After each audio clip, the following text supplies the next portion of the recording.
Hello friends, welcome to the channel Yuva Institute. I am back with one more video which is focusing on the nomenclature of cycloalkanes. Many a times you get some tricky questions over it. So I have tried to answer all those tricky questions in this video. I should rather say this short and effective video. So let's start. See, in the nomenclature of cycloalkanes, apart from secondary prefix, we should be using the primary prefix, which is the word cyclo. Okay, we should be using the primary prefix, that is the word cyclo. Secondary prefixes, are alkyl substituents. Primary prefix cyclo, root word based on the parent hydrocarbon, and primary suffix, since we are talking only about alkanes right now, so it should be ane, right.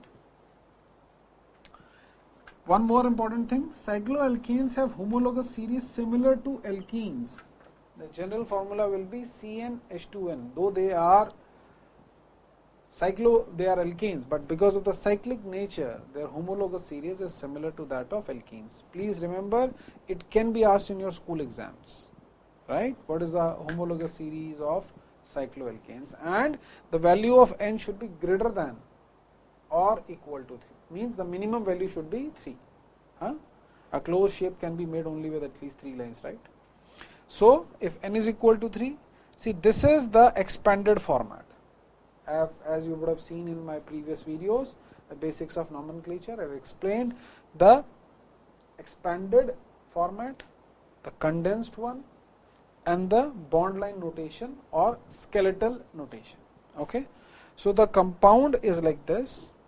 In the condensed form you write this, but in all the cases you will get the question like this.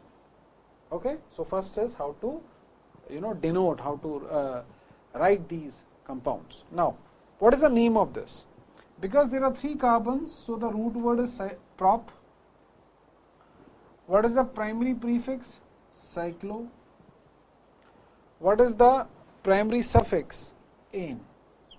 So what is the name of the compound? Cyclopropane, right? No space in between, should be written without any space. Let's go for some other examples. 4 carbons, so cyclobutane, right? 5 carbons, cyclopentane. 6 carbons, cyclohexane.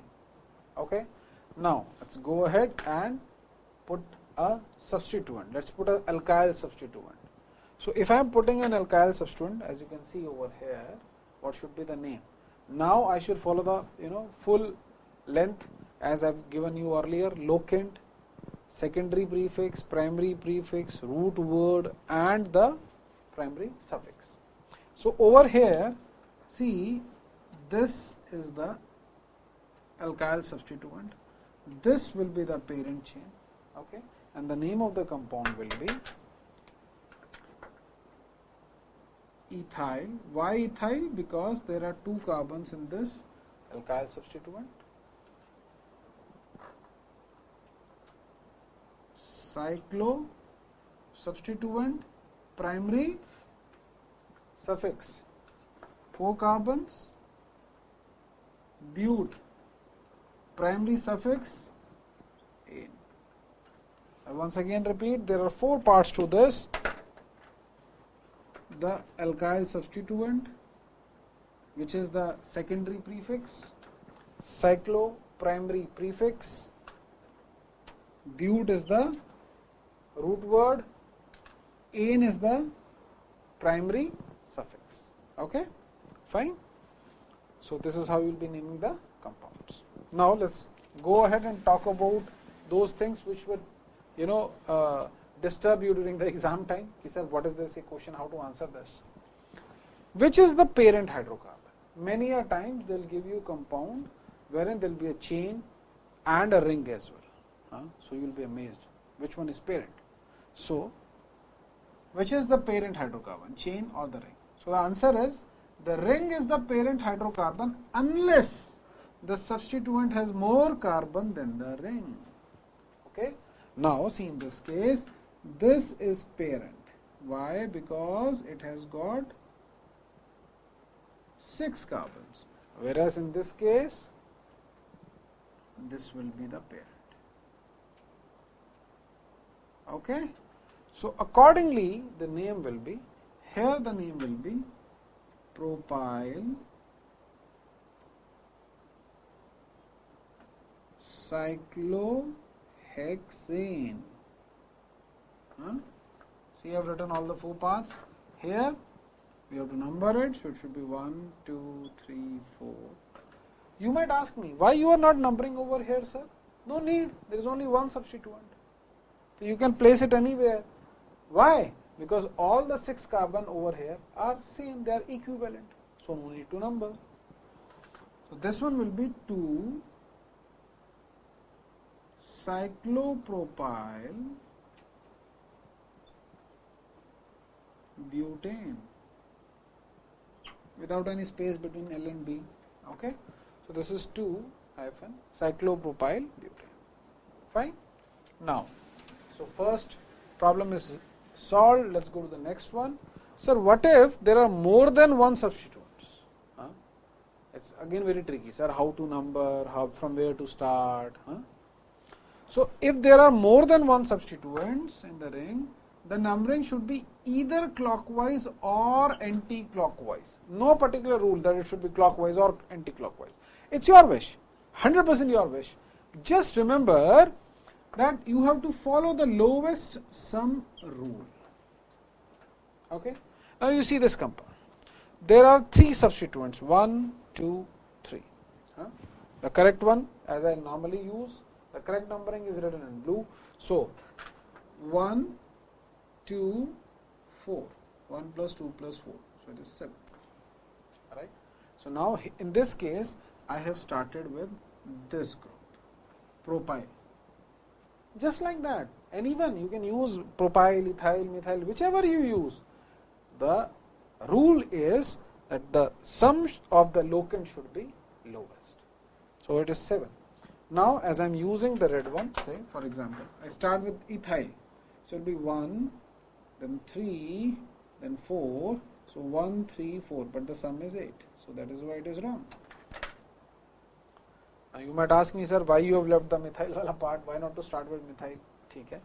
If I start with methyl, see again, I am either going clockwise or anti-clockwise. Like in the case of propyl, I was going anti-clockwise. In the case of ethyl, I am going clockwise. In case of methyl, I will go 1, 2, 3, 4, 5. So 1, 2, 5. I am going clockwise. So it all depends upon you. ये सब आप पर निर्भर करता है. How you want to go, but following the lowest sum rule. Okay? तो आपको hit and trial करना पड़ेगा. You have to pick every substituent, see how the numbering flows, clockwise and as well as anti-clockwise, fine, and come out with the lowest value. Okay. So what should be the name of this particular compound? And for that I have written citing should follow alphabetical order. So this is ethyl. So E. So I'll first write 4-ethyl. Then after E comes M, methyl. Okay. So it should be 2-methyl. Then 1-propyl cyclohexane. Okay. 1-propyl cyclohexane. 4-ethyl, because E comes first, then M, then P, then cyclo, then hex, and then A. Understood? Right? Let's go ahead now. If the ring has only 2 substituents, if it's got only 2 substituents and they are at different locations, then while numbering, follow the alphabetical order. Follow the alphabetical order while numbering. So as you can see in the blue, see this is ethyl, so I have given it as 1. I am going anti-clockwise, methyl is given 3. If I start with red one and give methyl as number 1, it will be wrong, because I have to follow the alphabetical order. So this should be 1 ethyl. तो नाम लिखेंगे तब भी alphabetical order follow करना है, numbering करेंगे तब भी अल्फाबेटिकल ऑर्डर फॉलो करना है, but in the case when there are only 2 substitutes. Okay, 1 ethyl, 3 methyl, cyclohexane. Okay. अच्छा, in case of identical substituents, you will use di, tri and tetra, as you have done, as you would have seen in the previous video also. Okay. Now I am starting with one more thing to get your response, to increase the interactivity between you and me, कि आप videos को देखें, अपने messages में drop करें, कोई queries हैं तो वो भी पूछें. टू इंक्रीज दैट इंटरैक्टिविटी, वो आपस में बातचीत बढ़ाने के लिए I am starting with this part two give you some homework also. So now this question is your homework. You have to give me the name of this compound, right? कैसे देंगे आपको पता है, जो आप वीडियो देखते हैं नीचे कमेंट सेक्शन होता है, आप कमेंट में अपना नाम और इस कंपाउंड का नाम, ठीक है, नॉमेनक्लेचर, IUPAC नॉमेनक्लेचर आप उसको भेजिए, राइट? सही होगा तो I'll let you know, गलत होगा I'll let you know, right? And I'll try to correct it if you are wrong. Okay? So you all should be solving this particular questions. Okay, and happy learning. God bless all of you. Bye bye.